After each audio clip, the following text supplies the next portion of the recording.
विकटोत्कटसुन्दरदन्तिमुखं भुजगेन्द्रसुसर्पगदाभरणं गजनीलगजेन्द्रगणाधिपतिं प्रणतोऽस्मि विनायकहस्तिमुखम्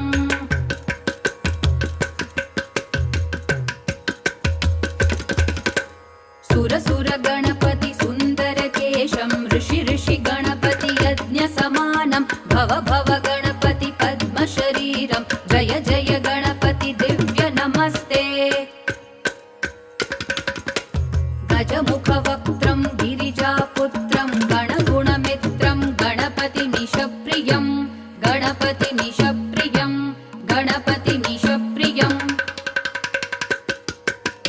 करधृतपरशुं कङ्कणपाणिं कबलितपद्मरुचिं